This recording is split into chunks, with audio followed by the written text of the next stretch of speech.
Salut à tous, c'est la fin de l'été, j'espère que vous êtes partis en vacances, que vous êtes tous reposés, bronzés, ou peut-être que vous êtes encore en vacances et dans ce cas-là vous avez bien de la chance. Je suis ravi de vous présenter cette seconde saison de Vlan. Vous avez dû remarquer ce podcast, il était très marketing à l'origine et puis au fur et à mesure, même si le sujet du marketing c'est un sujet qui m'intéresse et c'est mon métier, mais moi ce qui me passionne c'est plutôt les personnes. Et donc, du coup, ce podcast, il devient, depuis l'épisode 40 avec Esther Perel sur l'évolution des relations amoureuses, plutôt une analyse de l'évolution de la société, parce qu'on vit une révolution industrielle et je trouve ça vraiment passionnant. Et l'évolution de la société, ça peut être des nouveaux modes de vie, des nouveaux modes de pensée, la relation au genre, ça peut être l'éthique, l'évolution de la médecine, de ce qu'on mange, etc., etc. Et pour ce premier épisode, je reçois Olympe de G. Alors Olympe de G, je l'avais déjà reçu sur l'épisode 50. Et c'est un sujet peut-être un peu léger, mais quand même qui est passionnant et qui touche tout le monde parce qu'on va parler de sexualité, on va parler de porno éthique, on va parler de nouveaux formats de porno, en particulier sur l'audio. Et entre-temps, d'ailleurs, elle a lancé un format audio porno sur Audible qui a eu beaucoup de succès. Donc je suis ravi de vous présenter cette conversation et j'espère qu'elle vous passionnera autant que moi elle m'a intéressé. Mais bon, on va pas tout changer, donc pour garder les bonnes habitudes, allez, Vlan, c'est parti. Donc bonjour à tous, je suis avec Olympe de G pour la seconde fois, parce qu'on a déjà parlé de sexualité féminine et un petit peu de porno, mais je voulais qu'on se revoie pour approfondir cette idée de porno et descendre plus en profondeur, si je peux me permettre, sur ce qu'on appelle l'éthique, ou en tout cas, moi, ce que j'appelle le slow. J'ai fait un épisode avec Tariq Krim sur le slow web, et dans cette même tendance du slow food, il y a ce qu'on peut dire le slow porn, finalement, qui est une sorte de porn plus éthique. Qu'est-ce que... pour toi, c'est quoi un porn qui soit un slow porn ou un porn éthique ? Pour moi, un porno plus éthique, c'est un porno qui est produit avec considération. Donc par rapport... on a tous entendu parler des horreurs de la production de porno mainstream. Donc Ovidie a fait un documentaire édifiant à ce sujet. Ce sont parfois des jeunes filles qui ont à peine 18 ans, qui vivent dans des tout petits appartements, qui font des scènes à la chaîne pendant 6 mois. Le porno éthique, c'est un porno qui a envie de montrer déjà du sexe consenti, ça c'est un peu la base, surtout du sexe qui donne du plaisir aux performeurs. C'est un porno qui a envie de faire appel à des performeurs qui sont épanouis, qui vont être bien payés, bien traités, avant, pendant et après le tournage. Il y a aussi une partie éthique sur l'image aussi qu'on donne des femmes, des gens de couleur, de plein de... Voilà, toutes ces problématiques-là qui sont... malheureusement souvent mal mises en scène dans le porno mainstream, avec des clichés racistes, avec des clichés sexistes. Essayer de les traiter avec considération, respect, subtilité. Mais moi, il y a un truc qui me choque dans le porno, mais même dans la sexualité en général, même la mienne, voilà, c'est que la sexualité s'arrête au moment où le mec éjacule. Parce que je trouve ça assez fou quand même. C'est-à-dire que, en fait, à partir du moment où le mec éjacule, c'est fini. C'est quand même fou. Ouais, ce qui est d'ailleurs très dommage, même dans la vie privée. Dans la vie privée, oui. Et du coup, c'est un peu étrange. Pourquoi c'est ça ? Ouais, tout à fait. Moi, d'ailleurs, j'ai travaillé... j'ai un film qui est articulé autour d'une éjaculation féminine. Ouais. Donc un squirt qu'on a filmé en ultra slow motion à 1000 images secondes. Donc c'est absolument... c'est incroyable de voir ça. Je pense d'ailleurs c'est la première fois que ça a été filmé. Une éjaculation féminine en ultra ralenti et en macro. Et je voulais en fait que le film, donc c'est un film qui fait 10 minutes, je voulais que le film ne comprenne que cette éjaculation féminine. Et au dernier moment, la prod m'a dit vous avez pas filmé quand même une éjaculation masculine Je suis si, on en a une. Et ils m'ont imposé le fait de la remettre dans le film, parce qu'ils voulaient que ce soit présent. Mais oui, c'est dommage qu'on se focalise pas sur les manifestations du plaisir féminin, même s'il est interne. Il y a plein de choses qu'on peut voir. Le sexe se contracte, on pourrait essayer de filmer ça, même les muscles. Il y a beaucoup de femmes qui ont des chatouilles dans les pieds, qui ont les pieds qui se contractent. Il y a tout un tas de choses qu'on peut qu'on peut filmer dans les manifestations de l'orgasme et pas forcément d'ailleurs dans la partie génitale elle-même. Ça peut être plein de choses. Et du coup, parce qu'en fait, tout ce que tu décris, évidemment, moi, je pense que c'est nécessaire tant à l'éducation sexuelle qu'à un certain nombre de personnes qui ont envie de regarder ce genre de porno aussi. Mais ça a un prix. Et du coup, aujourd'hui, c'est vrai que l'offre de porno mainstream, que ce soit, on pourrait citer les sites, mais il y en a un certain nombre, elle est principalement gratuite. Et quand on parle de slow porn ou de porno éthique, il y a aussi cette idée de savoir, quand je consomme gratuit, je participe à une machine finalement qui elle-même n'est pas très très éthique en général. Tout à fait. Et c'est là que c'est vraiment important de se rendre compte que si on souhaite qu'il y ait une offre de pornographie qui soit diversifiée, avec donc des regards féminins, que ce soit pas le mec stéréotypé, blanc de 50 ans, qui fait du porno depuis 30 ans, que ce soit pas que ces gens-là qui offrent des vidéos, eh bien les petits producteurs, ils ont besoin d'argent pour faire leurs films, tout simplement. Donc c'est comme quand on achète des bons produits locaux, bio, et qu'on se dit, zut alors, ça coûte un peu plus cher que le truc de la grande surface vendu par 5 kilos. Ça coûte ça un prix, mais parce que ça a été produit avec des valeurs auxquelles on peut adhérer, et puis parce que ça va être quelque chose d'intéressant à consommer. On va regarder un film pornographique, mais ça va pas juste être deux personnes jetées sur un canapé pendant 30 minutes et à qui on dit va plus fort. Ouais. Ça va être un regard artistique peut-être, ou en tout cas une sensibilité particulière d'un réalisateur. C'est un petit peu ce qu'il essayait de faire, Gaspard Noé, c'est ça ? En fait, non. Pour moi, Gaspard Noé, il a fait un truc qui est salutaire, et qui est que, en fait, dans le cinéma, aujourd'hui, il y a quand même très peu de scènes de cul. Et elles sont extrêmement stéréotypées et super chiantes. Ouais. Ça manque vraiment... Tu peux avoir un film superbe, et souvent, quand on arrive à la scène de cul, ça manque d'inventivité, etc. Et Gaspard Noé, pour moi, il s'est dit, mais quand même, le sexe, c'est important. Il y a beaucoup d'histoires qu'on met en scène au cinéma qui tournent quand même autour de la rencontre entre des gens, entre des alchimies sexuelles, sur des histoires de désir et tout. Et en fait, une fois qu'on est au pieu, tu vois, et là, la caméra se tourne et montre le feu dans la cheminée, ou tu vois, merde. Donc il s'est dit, on va filmer le sexe, on va le filmer bien. Et c'est super. Pour autant, je pense que c'est très différent de la démarche des pornographes indépendants, dans le sens où c'est pas le même format de film, c'est une fiction. Les pornographes indépendants, ils cherchent pas à faire de la fiction, ils cherchent à faire de la bonne pornographie, c'est-à-dire à filmer le sexe de façon belle, inventive. Ça, c'est d'ailleurs aussi un aspect qui est quand même vachement important dans le porno éthique, selon moi. Au-delà du fait de comment on traite tous les gens présents sur le plateau de tournage, c'est cet engagement à montrer toute une variété de corps. Et ça, c'est super important. De montrer des femmes qui font 60 kilos, ou qui en font 110, ou qui en font 40, qui font 1m10 ou 1m90, de toutes couleurs de peau, avec des tatouages, sans tatouages. Bon, voilà, donc toute une diversité de corps féminins et de corps masculins.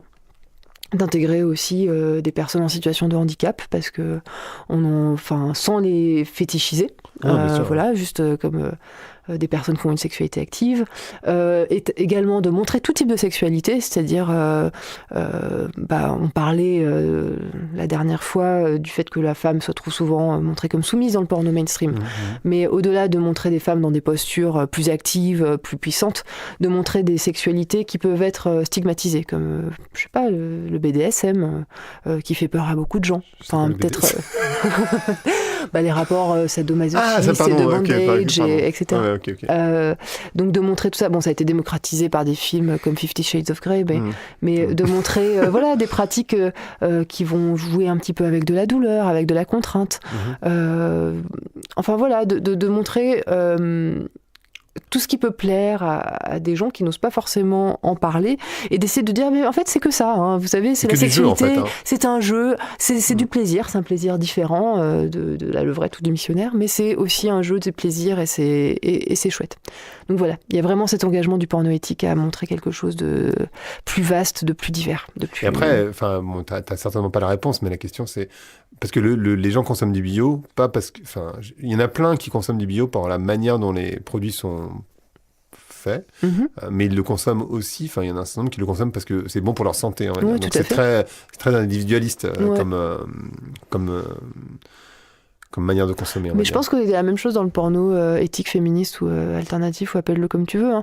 Par exemple, dans un de mes films, donc il y a une actrice qui s'appelle Heidi Switch, et voilà, qui est une femme très imposante, qui a des formes sublimes. Voilà, c'est une femme grosse, vraiment une très grosse femme, très belle aussi.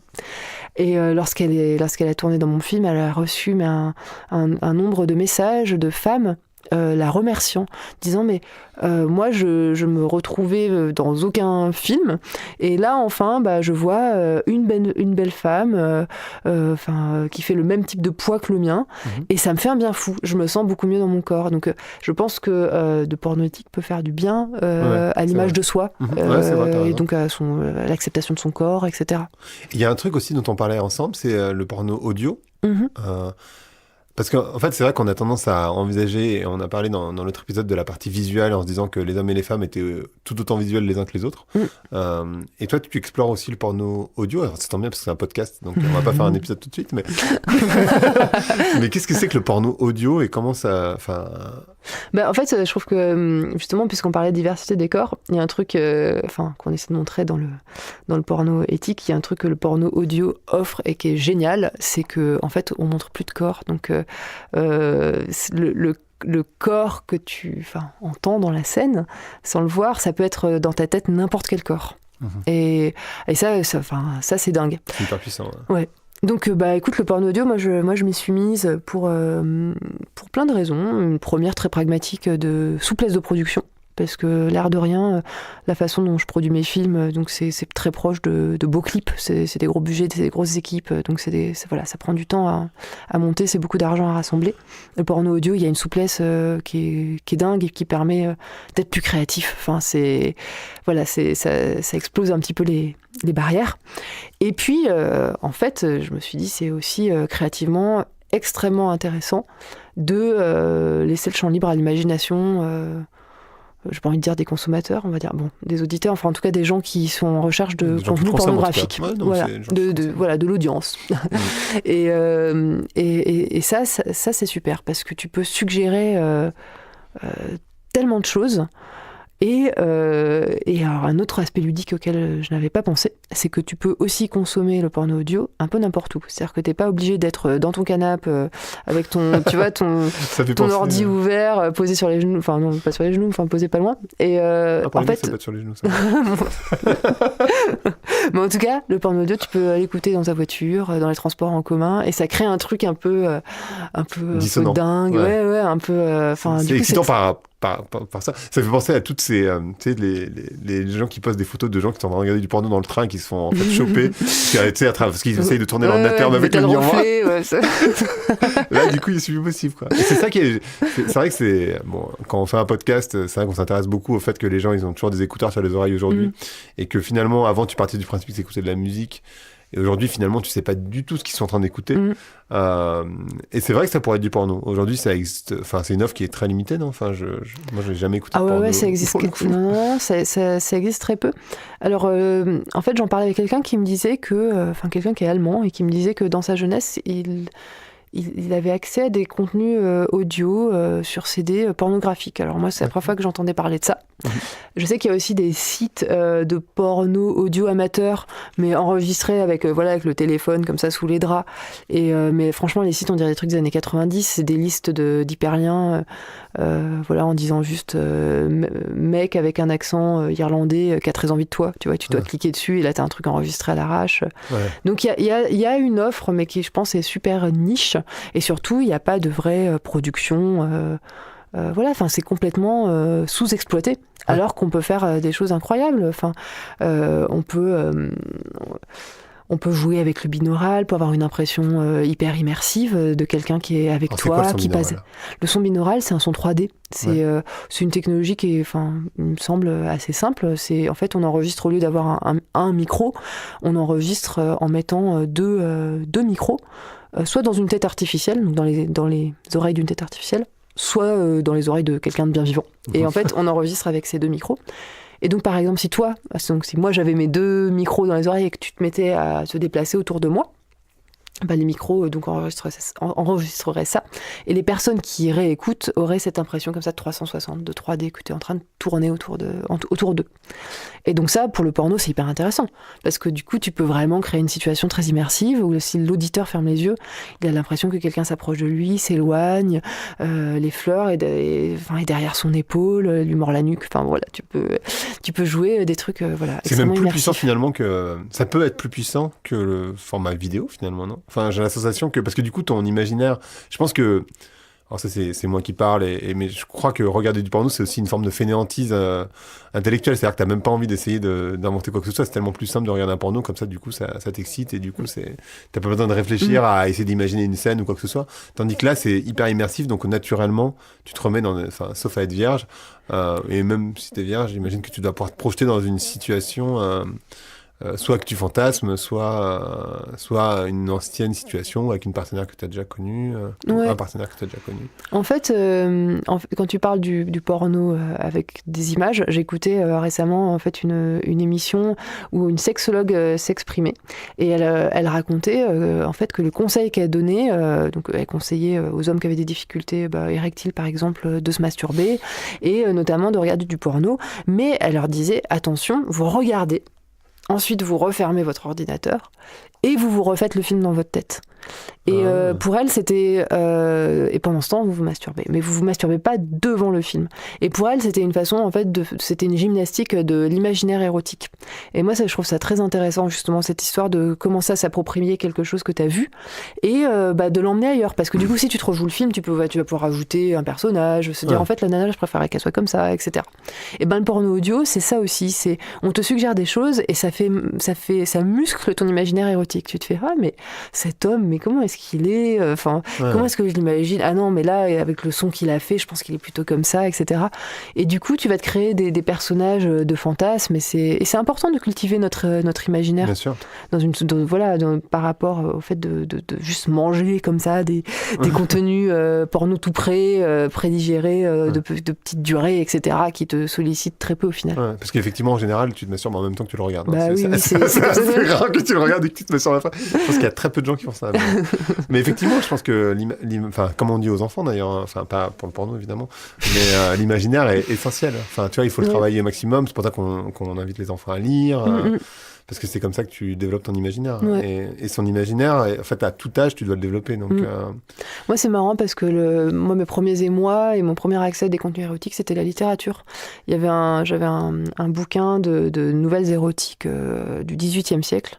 Franchement, ça rigolait pas du tout. Hein. C'était vraiment porno, avec plein d'histoires de curés et tout. C'était super bien. Donc, moi, mes premiers émois, ça a vraiment été autour de l'écriture. Donc, je pense aussi, très sincèrement, qu'il y a un vrai truc à développer de beaux pornos écrits, mais pas du roman, hein. Ça pourrait être des nouvelles, etc. Mais en tout cas, l'audio va dans la même direction. De laisser la place à l'imagination. Ouais, il y a peut-être aussi un ras-le-bol de la vidéo. Enfin, finalement, il y a tellement d'offres, finalement, que... Et puis, tu sais, je suis en train de me dire, c'est aussi une façon d'enregistrer le sexe qui n'est pas explorée. C'est-à-dire qu'en fait, le sexe, donc, il est très filmé, mais en fait, sur les tournages de films porno, il n'y a rien qui est plus négligé que la production du son. Ah, c'est sûr. Et en fait, du coup, on connaît peu les sons du sexe. Et d'ailleurs, on parlait de Gaspard Noé là tout à l'heure. Et il y a un de ces films qui m'a vraiment touchée, c'est Into the Void, où il y a, alors bon, pas grand chose à voir, c'est pas une scène de sexe, c'est une scène de naissance. Et en fait, c'est une naissance du point de vue du nourrisson. Donc il sort du ventre de sa mère et qui voit tout flou, donc l'image est complètement floue. Par contre, il y a un travail sur le son qui est dingue.